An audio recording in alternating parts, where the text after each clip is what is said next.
Olá pessoal, sejam bem-vindos a mais um vídeo do meu canal. No vídeo de hoje nós vamos falar um pouco sobre a família do Janyaman.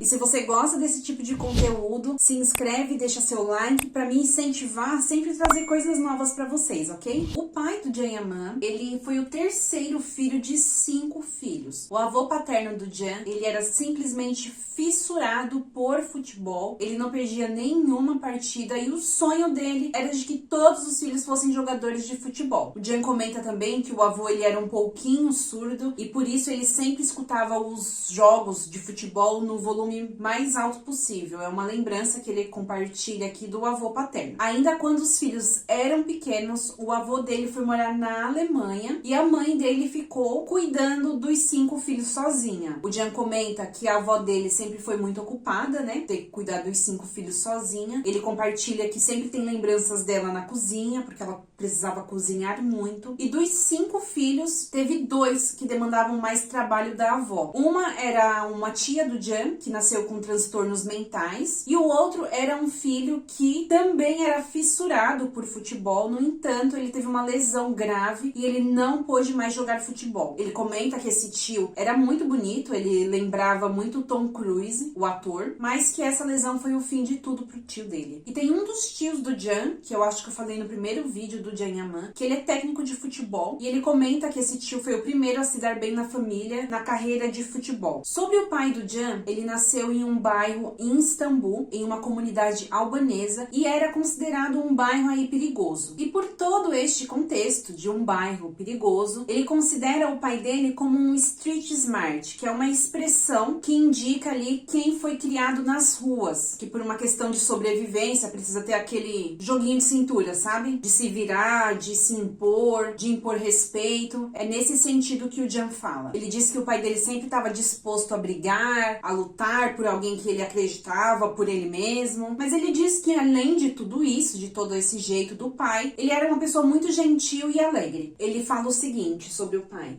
eu me lembro que quando eu era criança, eu escutava suas histórias e eu sonhava em me tornar o que ele era. Eu o considerava um ídolo, lutador, durão. Quando o Jan tinha 14 anos, o avô dele retornou da Alemanha para Istambul. Ele conta no livro algumas histórias avulsas do pai. Uma delas era que ele gostava de jogar pôquer, de apostar dinheiro. Como o pai cresceu muito ali com a mãe, ele a respeitava muito. E um dia a mãe pediu para que ele prometesse que ele nunca mais ia jogar pôquer na vida. E ele prometeu e cumpriu isso em respeito à mãe. Ele cita também uma passagem de uma situação que aconteceu aqui na Turquia em 1980. Teve um golpe militar, mas que o pai dele não tomou partido nem de direita nem de esquerda. Foi um momento delicado aqui para os turcos em 1990 por conta desse golpe, mas que o pai dele seguiu a vida dele, não tomou partido, seguiu como se nada tivesse acontecendo. No entanto, o avô dele foi acusado injustamente e ele foi condenado a 11 meses de prisão. Sobre a mãe do Jan, ele diz que ela sempre foi muito doce, sensível, chorona, que sempre que ela assistia um vídeo, um filme, uma coisa triste, ela chora, deve ser canceriana. E que a mãe sempre o considerou uma criança hiperativa, cheia de energia. E sobre a personalidade dele, na percepção da mãe, ele era uma criança que não aceitava imposições. Então, se você disser que ele precisa fazer alguma coisa, ele precisa entender que ele, de fato, o porquê ele precisa fazer aquela coisa, senão ele não vai fazer.